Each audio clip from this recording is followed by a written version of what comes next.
All right, back for another beer review, and today I'll be reviewing yet another beer from Brujos Brewing, and they're out of Portland, Oregon, and this is their the 2025 release. So this is a triple West Coast IPA that comes in at 10.2% alcohol by volume, 80 IBUs, and at the time of review, this can is approximately 6 weeks old, and I picked this one up at Halftime Beverage via halftimebeverage.com. So in the description box, I'll post a link to the beer mail unboxing video I did that contains all the goodies that I grabbed, and I picked up 31 beers in total, 7 of which were from Brujos, 5 of those hop forward, and 4 of those hop forward West Coast beers, and this is one of them.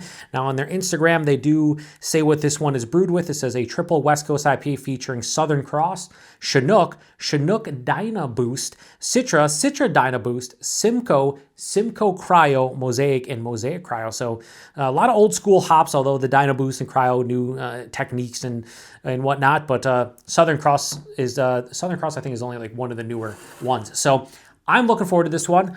So far, Brujos, the first one, their Wolfen Throne that I had out of the box was absolutely fantastic. Then their Cuernitos double dry hopped West Coast Pale Ale, disappointment. And I had to be honest with it, gave it a 3.75. Not fantastic, but solid. So this one, big triple, I'm assuming it's going to be good, but we'll see. Only one way to find out. So let's crack it open, get it into the glass, and see what we got going on here. So, oh, that is crystal clear. Now, you know, the clarity of these beers have changed from beer to beer. And this one, my friends, looks like something you would get from many, many years ago. No questions asked. Yeah, so the clarity on this one is fan-fucking-tastic. Assuming it zooms in. There we go. So, why is it not doing what it should? Beautiful. Now, let me bust out the light here and see. And once again, it's because of the face on... I don't know. Let's see here.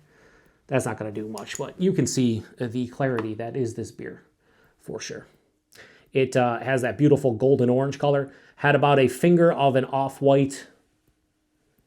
What if we do something like that? Is that going to be better? I don't know. Had an off-white, you know, kind of soap sudsy looking head that is now dissipated to a thin film, but the clarity's through the roof. Carbonation is not crazy or anything, but yeah, it's 10.2%. Let's get a nose. Ooh.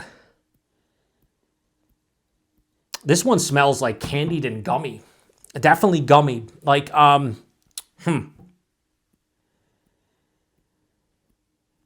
peach gummy rings. Orange. Candied berry. This is sweet. The perceived sweetness in the nose is pretty big. It's candied, it's gummied. It definitely has a big, like, kind of sweet vibe to it. Again, you can't smell sweetness, but perceived sweetness for sure.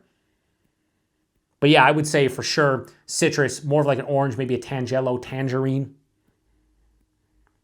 That candied berry, like a candied red berry, like a candied, you know, like raspberry. A little bit of that passion fruit and, you know, guava, lychee, exotic fruit thing. A little bit of pine and like a floral aspect, not really dank and resinous. Yeah, this one smells more of like a new school kind of West Coast IPA that is even more so like just a new, almost smells like a clear version of like a hazy triple IPA. It has that candied / gummied kind of fruit character. It doesn't smell like it has a huge like floral, piney, dank, like big vibe in that regard. Like it's there, but it's not over the top. It smells boozy? No, it doesn't. It doesn't smell boozy whatsoever. It smells really good, but just based on the nose, I don't know if it's going to bring that dryness and bitterness that I'm kind of looking for in these beers. So anyway, let's get into it. Cheers, everyone.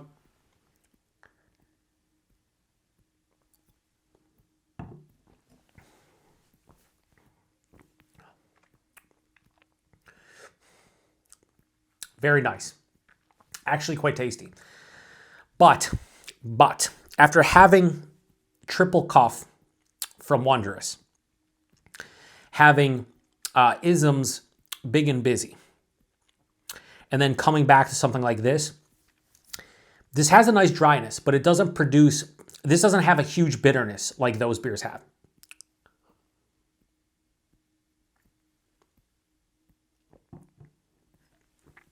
Hides the alcohol relatively well. There is, a pretty big sweetness up front, but hides the alcohol well. So body on this one, a bit thin. I'll mention it like I do in every single triple IPA review I do. I like a thinner body on triple IPA.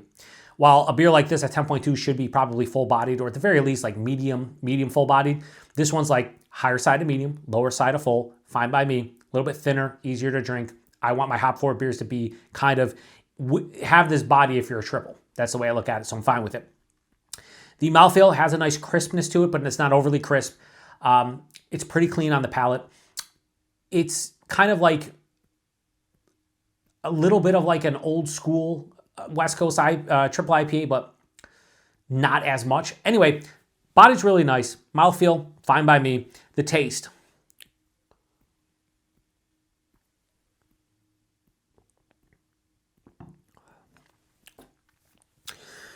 Forefront, a little bit of white bread, dies underneath the palate, never to be heard of again. Then it has a lot of candied, almost like a candied orange peel up front. Like it has like a candied vibe throughout the palate. So candied orange, juicy orange, orange juice at the forefront. After that, it has like peach gummy rings, some kind of like, again, candied version of a mango, of a peach, of an apricot, something like that. Maybe like a dried apricot. That candied red berry hits about halfway, 2/3 of the way through the palate. There's an underlying like zesty passion fruit and guava. Then on the finish, is very dry. So I do like, the balance here is pretty good. It's a pretty big sweetness. I'm talking candied fruit, as you can tell, and it's very sweet. That dryness really does do a good job balancing it out to some degree, but it lacks the bitterness punch that I want from a West Coast triple IPA of any sort. But this is somewhat of a new school one, I want more bitterness. I want like a moderate to a touch over moderately bitter. This is like mild to moderately bitter for me. And while there's a little bit of like a floral, piney resinous quality, it's not big enough, and it also doesn't have the dankness that I associate with so many of these beers, but also something I do prefer. So overall, this is a very good beer. I'd say a good to very good beer. It's just there's a couple tweaks here that would really set it off for me. It's fucking voodoo in terms of how they've hidden the alcohol, though. Like the alcohol, to me anyway, there is a little bit of a warming in the chest, but outside of that, absolutely nothing. On the palate, no. I know this is a bigger beer based on everything I'm tasting. Like to get these kind of flavors and intensity of the flavors, you can't, this is not, I'm not going to drink this one blind and be like, oh, it's 6.7%. It's not. It's a big beer. I know it's a big beer, but it doesn't have the alcohol that constitutes a big beer. So there are a lot of pros and there are some cons to this one, but I do dig it quite a bit actually. There are some alcohol. I don't know if you're going to be able to see the alcohol legs on this, but there's definitely some alcohol legs on the side. I don't know if you can make it out, but it's pretty cool. Anyway, so I've reviewed 3 of the 5 hop forward beers from Brujos so far. The first one, which was their Wolfen Throne, absolutely fucking fantastic. One of the better West Coast double IPAs, West Coast regular IPAs, 7.3, fucking fantastic. Reminded me of Fat Heads from Wicked Willie's, but even better. Then I had the Cuernitos, which is the double dry hop West Coast Pale Ale, disappointing, 3.75. This is somewhere in between those. You know what I mean? Like it's definitely not one of the best West Coast triple IPAs I've had recently. That goes to Triple Cuff. But this is better than that power plant I had from El Segundo.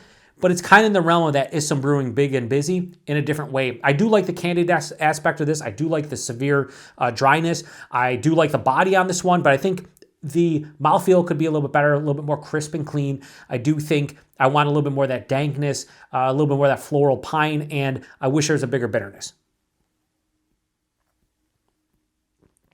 So all that taken into consideration, this is a very good triple IPA. There are absolute gross, that was just gross, what I just poured. So I hope I didn't ruin the rest of this, because let's see if you guys can see. You see those little specks floating around right there at the bottom here? See that? Look at those. I just poured in a bunch of bullshit into my glass, and I was not expecting that from a West Coast beer. I expect that from Hazy's. Let's see if it changed anything up. Not really. I do like that candied orange, peach gummy ring, kind of candy berry vibe. I do like it. This is a weird one for me. I don't know exactly where to go with this one. You clearly see I enjoy it. High the alcohol. I'm going to drink the rest of it and enjoy it, but where do I put this one? All right, I'm going to give Brujos' Thou the 2025 release. I'm going to give this a straight 4.25 out of 5. That's the best I can do with it. I might be in the minority. Usually big, triple IPAs from almost any hype brewery gets crazy ratings, and people. I imagine if you look this on Untapped, it's probably like a 4.4, probably, give or take a couple points at the very least, maybe even like in the 4 or 5 range. But for me, I just need a couple tweaks, like 2 or 3 tweaks, and this is absolutely fantastic. So I think this is a damn tasty beer. 4.25 would indicate it is, but there are definitely some better that I've had recently. So keep that in mind. All right, price point availability. This is where it goes a little bit sideways. But again, keep in mind, bought from Halftime Beverage. They're more expensive. They're getting their hands on Brujos. I don't have to trade on the secondary. I don't have to buy them on the secondary. $9.79 for that can. I'd imagine 4-packs, if you bought them at, I don't even know if they sold them in 4-packs at Halftime Beverage, probably like $36 a 4-pack. From the brewery, you're probably looking at like $26 to $28, maybe a little bit cheaper. I don't know. Anybody who buys stuff from Brujos, what does a big West Coast Triple IPA go for? I would imagine anywhere in that $24 to $28 realm. But $9.79, I would not pay that for this again. But like $6 or $7 a can, yeah, I would probably buy it occasionally, once in a while. Maybe if they brewed it again next year, I'd give it a go. But almost $10 a can, I don't think so. Not for me personally, maybe for some of you. And then availability to Brujos, tough to get. Usually brewery only. They do get some drips and drabs now, apparently outside of the state. They are at Halftime Beverage, or have been. I think they were on Tavor, maybe a couple offerings. I don't know. All I know is that they were very hard to get. A little less hard to get. Maybe in 6 months to a year, you'll see them a little bit more frequently. Maybe they'll show up in your neck of the woods. Who knows? But so far, Brujos is like 1.5 for 3. I think that Wolfenfelden was fucking absolutely spectacular. The Cuernitos was a miss for me. And then this is somewhere in between where like it's good, but I expected a little bit more out of a West Coast triple from them. Is what it is. And I always keep it honest here on the Beer Patrol. And honestly, this is a damn good and damn enjoyable, very tasty West Coast Triple IPA that has fallen a bit short. 80 IBUs, definitely not. Very dry, not as bitter as I would have anticipated based on the 80 IBUs. I would say more like 40, maybe 50 at the most. So anyway, if you've had this one, please post in the comment section. Like I said, it hides the alcohol extremely well. So that is definitely a positive. And usually when I say with West Coast beers, if you can hide the alcohol, the body's a little bit thinner, so I can drink it a little bit easier. Those are pros. The one con of this one, not that it's overly sweet, but there's not enough bitterness to counteract the sweetness. There is enough dryness, but I want more bitterness. It's a West Coast beer. Give me that firm bitterness. This does not have it. At least when I'm drinking it, 6 weeks old, so it's not super fresh, but it is what it is. So I'm going to shut this one down. 2 more hop forward beers from Brujos and a couple lagers. I'm really looking forward to the lagers. I want to see what they do with the lager, but this is not bad at all. Really good beer. Just not as good as their Wolfenfelden, which was fucking fantastic. Like if you gave me a 4-pack of that, I'd be happy. But anyway, so yeah, I'm going to shut this one down. Appreciate everybody stopping by for another beer review here on the Beer Patrol. To the next one. Cheers.